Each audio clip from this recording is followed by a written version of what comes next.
Sorry. Hi, my name is Alma. Welcome aboard. This is One Left Inboard.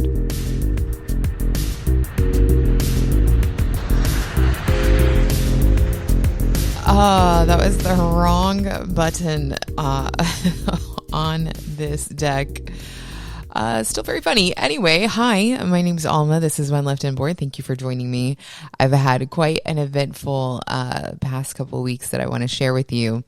So I had pretty much the worst day of my entire little career. Before I hop into that, I'm a flight attendant for a major legacy carrier based here in the U.S. I've been a flight attendant for 2 years. And I've only held that position with the company I currently work for. Yes, last week was one of the days of last week. The absolute worst. We had a diversion because of weather.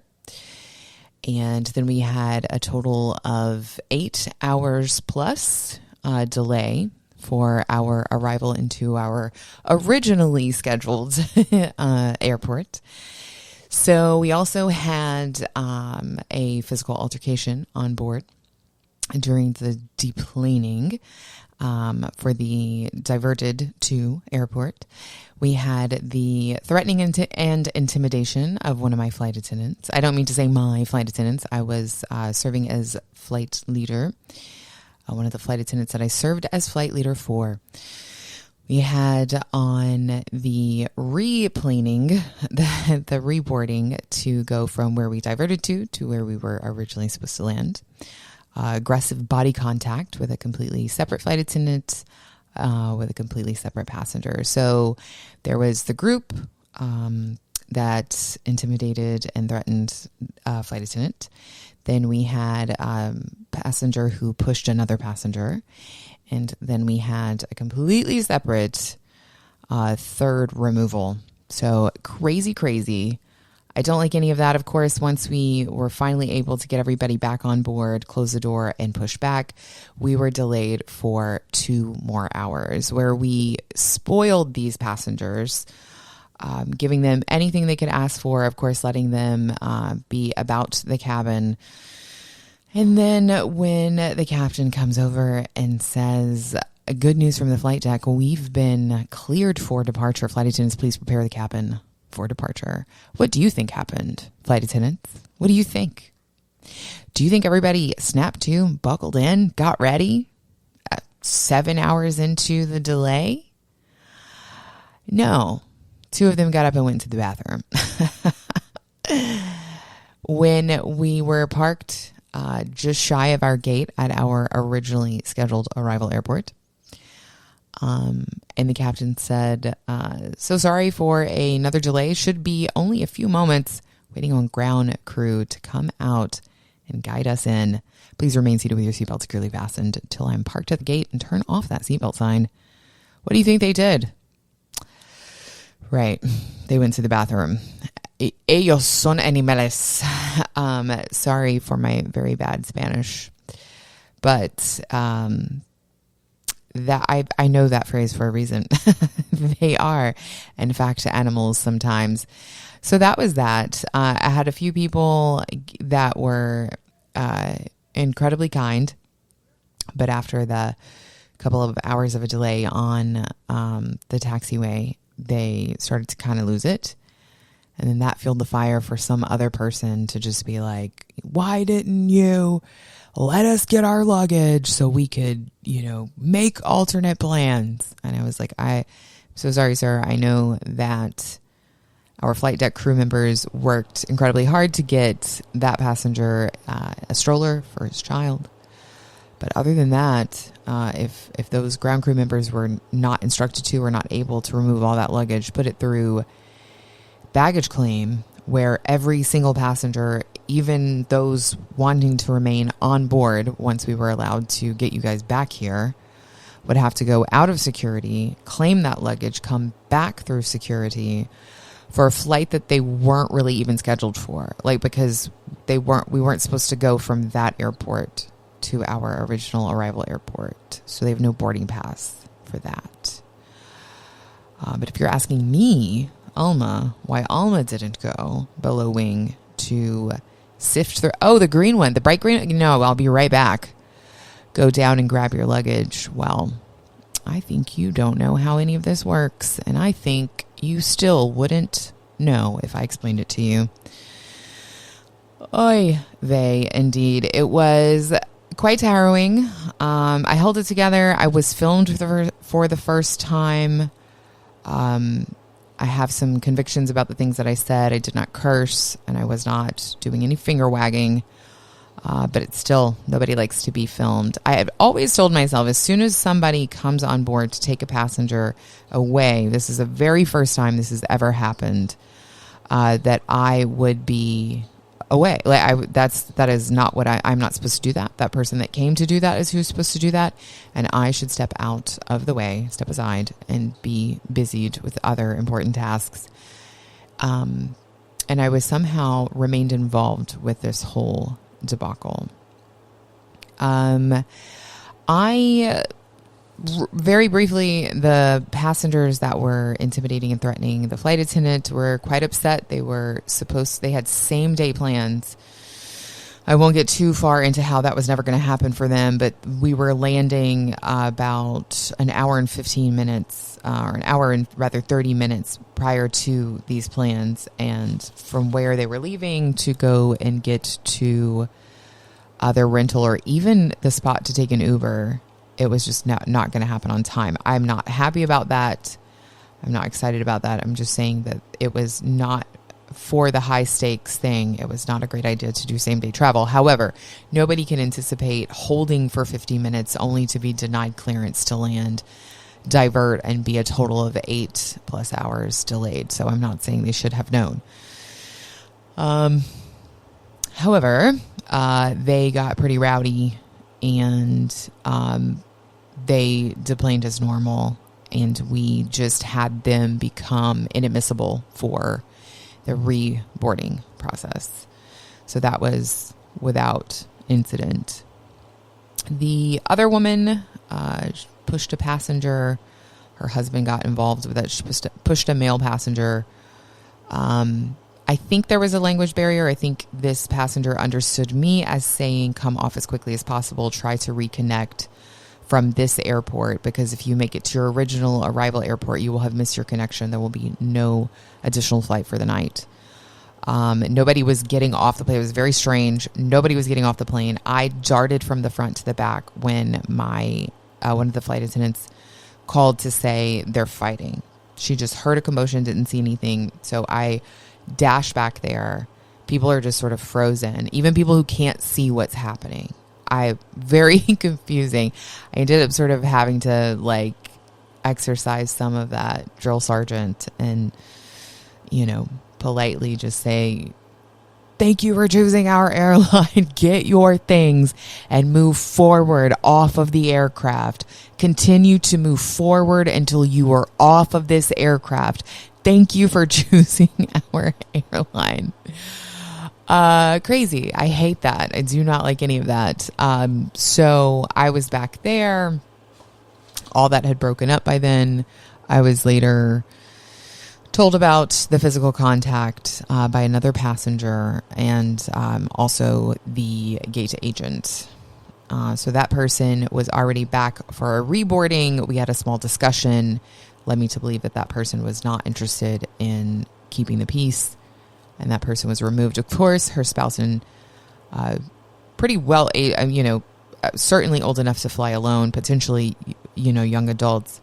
All four of them, or all the spouse and children, opted to go off as well, though they did not have to. And then lastly, the woman who was, I just thought maybe an airline that might be better suited for them might also be less of a hassle and possibly less expensive, just a overall better option for them. And I just didn't expect to have that type of can't get it right. How do they say in Georgia? I don't know, but she she just, I mean, she couldn't figure it out. She was just beside herself that we weren't landing into a storm. Considered it exclusive to our airline, that we for some reason had planes that weren't equipped to land when there was an absolute ground stop, no entry, no exit for that particular airport. And then she came back on and was alleged to have raised hell at the gate, and then decided she would continue to do that on board. Went past one of the flight attendants after accusing me of body checking her, although we lightly brush up against our passengers in the aisles. And then asking for my first name, my last name, personal information. I said, great news. We have somebody here that handles conflict for a completely separate situation. They would love to speak to you about the incidences you're experiencing on this aircraft, which was a great way to say, here you go. Why don't you go up there and discuss how you're not going to be taking a ride with us today? And on the way up there for that conversation, she swung her body in and took my flight attendant off of one of her feet. She had made contact with her so aggressively. So that was that. Oh my goodness. I like to think that I handled it pretty well. And I know for a fact all three of the flight attendants that worked with me handled it superbly. A dream team for these situations. So a kind of cool and sweet and fun story aside from all that. So that was that. And a little bit prior to that, I had my roommate from training. She is not based where I am, and she's not even based at home, actually. She's still a commuter. But she came into my resident city that is also a base. And their layover that they put us up, in is very nice. It's a very nice area, but I thought it might be pretty cool, take her out closer to where I live by this gorgeous body of water. And so I offered her that. We had, were able to see each other's schedules, offered her that, and she was excited. It all worked out. And I said, hey, if you're vibing with your crew, why don't you invite them to come as well? So packed all 5 of us in my car. We stopped and got some snackies. And I have a wagon all set up to drag over. And so that's where we went. We got a little sun, got a little water. It was very, very cool, very nice. And then once I brought them back to their layover hotel, I was able to hang out by their pool with them for a little hot second. Very cute, very sweet. Loved it very much. I think I would love if there was like, this is going to just sound so problematic. Oh, dear God. But an app that, for cabin crew members, maybe to join, you have to show your crew badge and you have to be verified. And then if you are somewhere, you can, open that app and see where others are. And if those people if they live there, based there, currently also in a layover, never been there, layover there so much that they could practically be a tour guide, people who will give you advice, people who just want to hang. Maybe it's just such a lifestyle. It's kind of like being from a very specific area or from a specific group, and then you're out and away and you meet somebody else that's from, New Orleans, or you meet somebody else that went to, whatever university or whatever. And so it's like that. It's just kind of, we all get it. We know, and we become fast friends, and I'm sure it's all types of hoery could happen. And all types of hoery are probably not great for anybody. But also, things like this can happen, because I would certainly, and no shade to any other airline, but most specifically, would surely grab a few cabin crew members from my airline and show them different parts of this town that are a long Uber or an expensive Uber, or, what have you.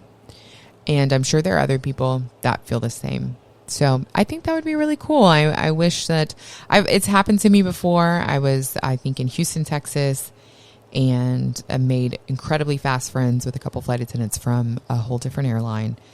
And I was just like, that's kind of par for the course. We are golden retrievers, a lot of us, and those of us who are not probably would have no interest in any of that anyway, with their own crew members or whatever. So yeah, if you are a software developer, let's go 50-50, right? No, I'm just kidding. That's a joke an old friend of mine used to talk about. It would be like, oh, you're a software engineer? I have an idea for an app. Why don't we do it? And we'll split it 50-50. So in addition to the craziest day of flying that I've ever had, and a really cool time spent with my roommate and her fellow cabin crew members, I've also had some pretty cool layovers. I just absolutely love Austin, Texas. I would go there again and again. I don't know if you guys have your standard domestic layovers and you have your little routines. I think it was in the airline pilot subreddit or something that I was like lurking in, and some super fucking moto pilot was like, you guys are in your rooms. I think the question was like, for slam clickers, what are you guys doing in there? And, there was a lot of funny answers. And then some pilot was just like, I'm playing video games, and, I go to the gym, and then I eat dinner, and then I play video games.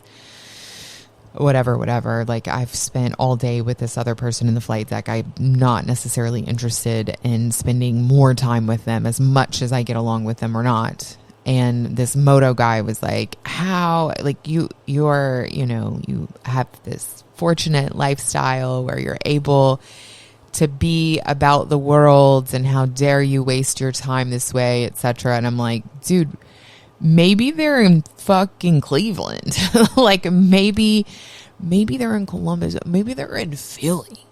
And maybe they're in Little Rock, Arkansas. Okay.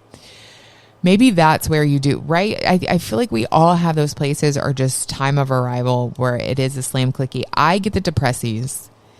If it's still daylight, I cannot sit in a room. Oh my goodness, I have to go do something, even if it's just a walk. I mean, no, I cannot be cooped up in the room. But if I get there like after dark and it's just like a 10 or 12 hour layover, I'm going to get my sleep, and then I'll probably take like a short walk in the morning, shower off and get dressed and ready for the shuttle. But yeah, that's crazy. I mean, don't feel bad if that's what you do, but I have my routines for different cities. I know Austin is one, Atlanta is one, New Orleans for sure is one.